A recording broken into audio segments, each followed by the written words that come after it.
نحمده ونصلي على رسوله الكريم اما بعد فاعوذ بالله من الشيطان الرجيم بسم الله الرحمن الرحيم قل إني نهيت أن أعبد الذين تدعون من دون الله قل لا أتبع أهواءكم قد زللت إذا وما أنا من المهتدين قل إني على بينة من ربي وكذبتم به ما عندي ما تستعجلون به إن الحكم إلا لله يقص الحق وهو خير الفاصلين قل لو أن عندي ما تستعجلون به لقضي الأمر بيني وبينكم والله أعلم بالظالمين وعنده مفاتيح الغيب لا يعلمها إلا هو ويعلم ما في البر والبحر وما تسقط من ورقة إلا يعلمها ولا حبة في ظلمات الأرض ولا رطب ولا يابس إلا في كتاب مبين وهو الذي يتوفاكم بالليل ويعلم ما جرحتم بالنهار ثم يبعثكم فيه ليقضى أجل مسمى ثم إليه مرجعكم ثم ينبئكم بما كنتم تعملون صدق اللہ العظیم۔ سورہ انعام کی 55 آیات ہو چکی تھی، 56 سے آج ہم شروع کر رہے ہیں۔ تو اس درس کا مقصد اصل پر عمل پر آنا ہے۔ درس کا مقصد درس نہیں ہے، درس کا مقصد یہ ہے کہ اللہ ہمیں عمل کی توفیق عطا فرمائے۔ محض علم جو ہے وہ ایک بوجھ بن جاتا ہے جب تک اس پر عمل نہ کیا جائے۔ تو علم کو حاصل کرنا عمل کی نیت سے حاصل کرنا ہے کہ اللہ ہمیں عمل کی توفیق عطا فرمائے اور ہمارے لیے جنت کا دروازہ کھل جائے۔ یہ مقصد ہے اس درس کا۔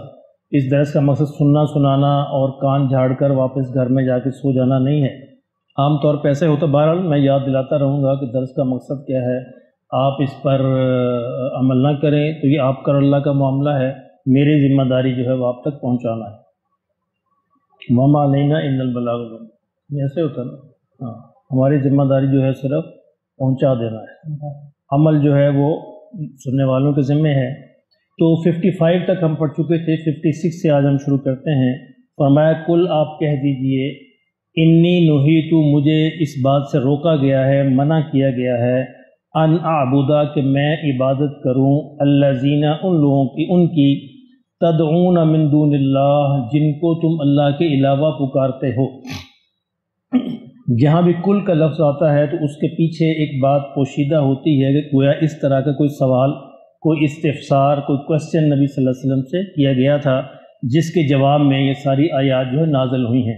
اس کے پیچھے بھی کوئی اس طرح کا کوئی کوشچن ہوگا تو اللہ نے فرمایا کہ آپ ان کو کھلے طور پر اعلان کر دیں کہ مجھے یہ منع کر دیا گیا ہے، میں یہ نہیں کر سکتا کہ جن کی عبادت تم کرتے ہو میں ان کی عبادت کروں، یا میں ان کو پکاروں جن کو تم اللہ کے علاوہ پکارتے ہو۔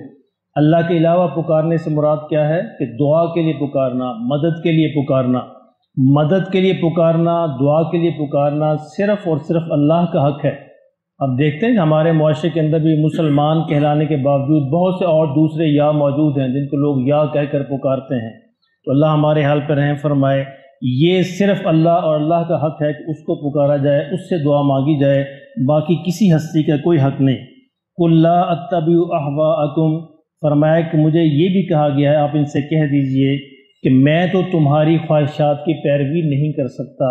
آپ نے دیکھا قریش نے مختلف مطالبے کیے تھے، مختلف باتیں کی تھیں کہ آپ اس طرح کر لیں، اس طرح کر لیں، اس طرح کر لیں۔ فرمایا ان کو واضح طور پر اعلان کر دیجئے کہ میں تمہاری خواہشات کی پیروی نہیں کر سکتا۔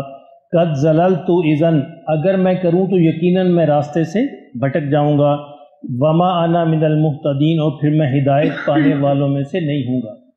اچھا، یہ نبی صلی اللہ علیہ وسلم کو براہ راست خطاب ہے، لیکن سنایا کس کو گیا ہے؟ مسلمانوں کو۔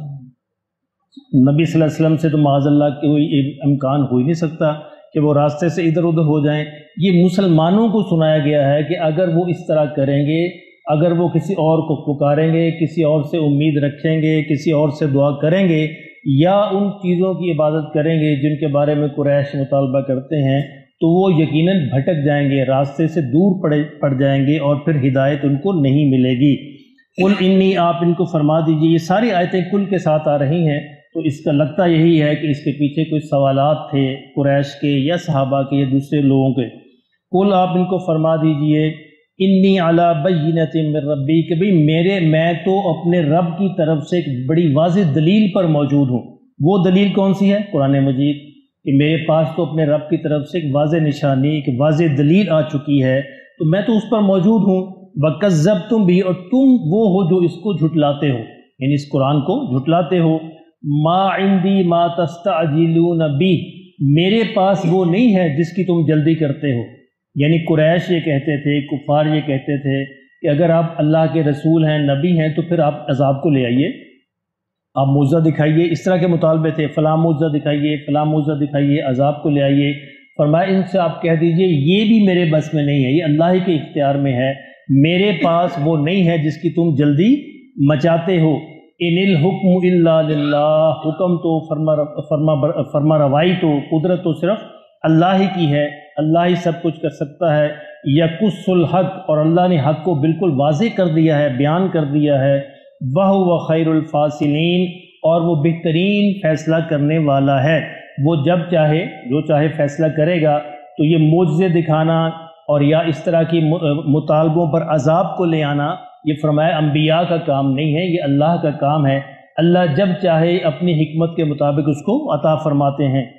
قُلْ لَوْ، آپ ان سے یہ کہہ دیجئے، لَوْ أَنَّ عِنْدِي، اگر میرے اختیار میں ہوتا، ما تستعجلون بی، جس کی تم جلدی مچاتے ہو، جو تم مطالبہ کرتے ہو، لَقُضِيَ الْأَمْرُ بَيْنِي وَبَيْنَكُمْ، تو پھر میرے اور تمہارے درمیان فیصلہ ہو چکا ہوتا، یعنی پھر تو عذاب آ چکا ہوتا، فیصلہ ہو چکا ہوتا۔ انسان تو بہرحال انسان ہے، انسان کتنی دیر برداشت کرتا ہے، کہ اگر میرے اختیار میں ہوتا تو یہ معاملہ پھر ختم ہو چکا ہوتا، میرے اور تمہارے درمیان فیصلہ ہو چکا ہوتا۔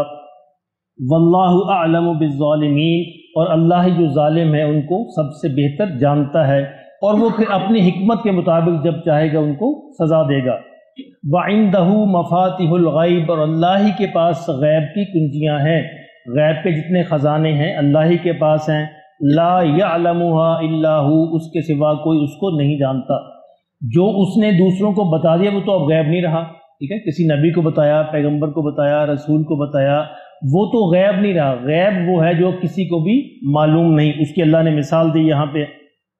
وَيَعْلَمُ مَا فِي الْبَرِّ وَالْبَحْرِ، اللہ ہی ہے جو جانتا ہے جو کچھ خشکی میں ہے اور جو کچھ سمندروں میں ہے، یعنی سمندروں کے اندر جو مخلوق ہے، سمندروں کے اندر جو خزانے ہیں، فرمایا اللہ ہی کے علم کے ہیں۔ زمین کے اندر جو خزانے ہیں، زمین کے اندر جو چیزیں ہیں، اللہ ہی کے علم میں ہیں۔ انسان اپنی محنت سے، اپنے علم سے، اپنی سائنس سے، کوشش سے جو دریافت کر لے، لیکن جو دریافت نہیں کر سکا وہ تو اللہ ہی کے علم کے ہیں، کسی انسان کے علم میں نہیں آ سکتا۔ اور یہ پھر آگے بڑی خوبصورت مثال فرمائی، وَمَا تَسْقُطُ مِن وَرَقَةٍ إِلَّا يَعْلَمُهَا، فرمایا اس کائنات میں کوئی ایک پتا بھی ایسا نہیں جو گرتا ہو اور اللہ کے علم میں نہ ہو۔ یعنی کائنات میں جتنے درخت ہیں، ان درختوں کے کتنے پتے ہیں یہ بھی اللہ کے علم میں ہے، ان میں سے کس نے گرنا ہے یہ بھی اللہ کے علم میں ہے، اور جو گرتا ہے اللہ اس کو بھی جانتا ہے، اور کس پر کتنے پتے آنے ہیں یہ بھی اللہ کے علم میں ہے، اور زمین پہ سمندروں میں پانی کے کتنے قطرے ہیں یہ بھی اللہ کے علم میں ہے، زمین پر ریت کے کتنے ذرے ہیں یہ بھی اللہ کے علم میں ہے۔ تو یہ کسی بھی انسان کی بس میں نہیں۔ وَلَا حَبَّةٍ فِي ظُلُمَاتِ الْأَرْضِ، اور میں جو دانہ زمین کی اندھیروں میں دفن ہو جاتا وہ بھی اللہ کے علم میں، یعنی ذمہ دار تو دانے کو زمین پر بکھیر کر دفن کر کے گھر چلا آتا ہے، اب کتنے دانے ہیں جنہوں نے پیدا ہونا ہے، کتنے دانے جنہوں نے پیدا نہیں ہونا، یہ بھی اللہ کے علم میں ہے۔ تو میں کوئی ایک پتا بھی نہیں گرتا کہ اللہ کے علم میں نہ ہو، اور ایک دانہ بھی زمین میں نہیں بویا جاتا جو اللہ کے علم میں نہ ہو۔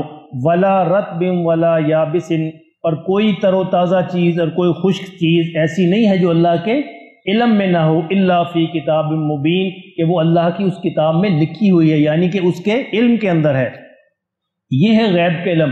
کسی چیز کو سائنس کے ذریعے، علم کے ذریعے، آلات کے ذریعے، انسٹرومنٹس کے ذریعے معلوم کر لینا، یہ غیب کا علم نہیں ہوتا۔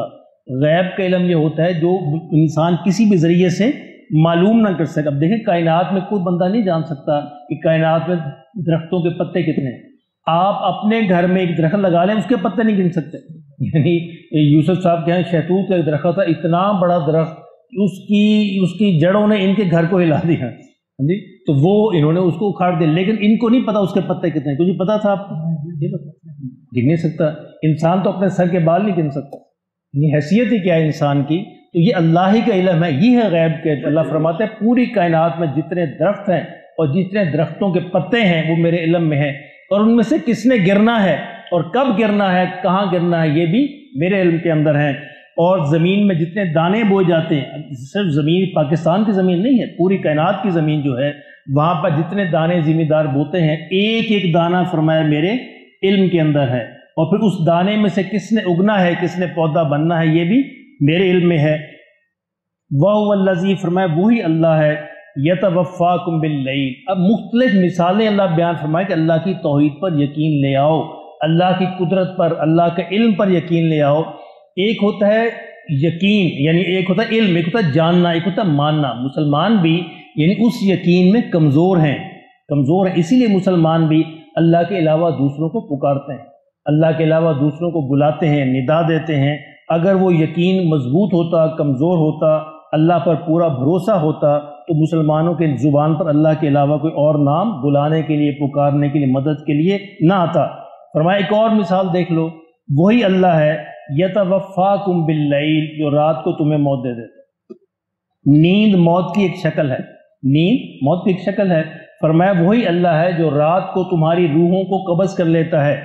وَيَعْلَمُ مَا جَرَحْتُمْ بِالنَّهَارِ، اور وہ یہ جانتا ہے کہ دن میں تم نے کیا کیا کام کیے تھے۔ ثُمَّ يَبْعَثُكُمْ فِيهِ، اس کے بعد دن کو پھر لوٹا دیتا ہے۔ یعنی جنہوں نے زندہ ہونا ہوتا ہے، قائم رہنا ہوتا ہے، ان کی روح کو دوبارہ نیند پر واپس کر دی جاتی ہے اور وہ بیدار ہو جاتے ہیں، اٹھ جاتے ہیں۔ لِيُقْضَى أَجَلٌ مُّسَمًّى، کیوں لوٹاتا ہے؟ تاکہ وہ ایک مقررہ مدت پوری کر لیں، جو اللہ نے ان کی عمر لکھی ہے اس کو پوری کر لیں۔ گویا اللہ فرماتے ہیں کہ ہر رات جو ہے میں تمہیں تجربہ کرواتا ہوں کہ اس طرح موت آنی ہے، اور اس طرح تم نے پھر دوبارہ زندہ ہونا ہے، جس سے ہر رات جو ہے اللہ تمہاری روح کو لیتا ہے، تمہیں نیند آ جاتی ہے، صبح کو پھر روح کو لوٹا دیتا ہے۔ اور جنہوں کو نیند، جنہوں نے زندہ نہیں ہونا ہوتا، بعض کی نیند کے اندر ہی موت آ جاتی ہے، نیند کے اندر وہ روح پھر واپس نہیں آتی۔ ہمارے بڑے ہی پیارے ساتھی جو شیخ آفتاب صاحب، جنہوں نے اس مسجد کی تعمیر ساری معاونت کی اور اس کی خدمت کی، تو وہ اس طرح نیند کے اندر فوت ہو گئے، یعنی سوئے، صبح اٹھے اور اس کے بعد سو گئے، اس کو اٹھے گی نیند کے اندر اللہ جو روح تھی وہ واپس نہیں آئی۔ تو یہ روزانہ کا ہمارا مشاہدہ ہے کہ اللہ فرماتے ہیں اگر تم پہچاننا چاہو کہ وہی اللہ ہے جو یہ کا جس کی یہ طاقت ہے، جس کی قدرت ہے کہ وہ یہ کام کرتا ہے، اور جب وہ یہ کام کرتا ہے تو پھر تم اس پہ یقین کیوں نہیں کرتے کہ تمہیں موت کے بعد پھر اپنے حضور کھڑا کرے گا اور تمہارا حساب کتاب لے گا۔ فرمایا ثم یبعثکم فی، پھر وہ تمہیں لوٹا دیتا ہے تمہاری اس روح کو، لیجزا اجل مسمى، تاکہ تم ایک مقررہ مدت پوری کرو زمین پر۔ ثم الیہ مرجعکم، پھر تمہیں الٹیمیٹلی آخر کا تمہیں پھر اسی کی طرف لوٹنا ہے۔ ثم ینبئکم، پھر وہ تمہیں خبر دے دے گا بما کنتم تعملون، کہ جو کچھ بھی زمین میں تم کیا کرتے تھے۔ اس لیے کیا مطلب؟ اس لیے اچھا کر لو، اس لیے اپنا انجام اچھا کر لو، کیونکہ یہ سب کے ساتھ ہونا ہے، اور اس ہستی کے پاس تم نے حاضر ہونا ہے جس کو ذرے ذرے کا علم ہے۔ جو ذرہ برابر نیکی کی ہوگی وہ بھی اس کے علم میں ہے، ذرہ برابر برائی کی ہوگی وہ بھی اس کے علم میں ہے، اس کے سامنے حساب کتاب پیش ہونا ہے۔ اور ہر رات اللہ فرماتے میں تمہیں اس کا مشاہدہ کرواتا ہوں کہ موت کس طرح آنی ہے، اور موت کے بعد زندگی پھر کس طرح دی جانی۔ نیند ہی کی طرح جس طرح انسان بیدار ہوتا ہے، ایسے ہی موت کے وقت قیامت کے بھی انسان بیدار ہو جائے گا، اور بیدار ہو کے اللہ کے حضور کھڑا ہوگا۔ اللہ پاک اس وقت سے ہمیں محفوظ فرمائے، اور بغیر حساب کتاب کے اللہ جنت میں داخلہ نصیب فرمائے۔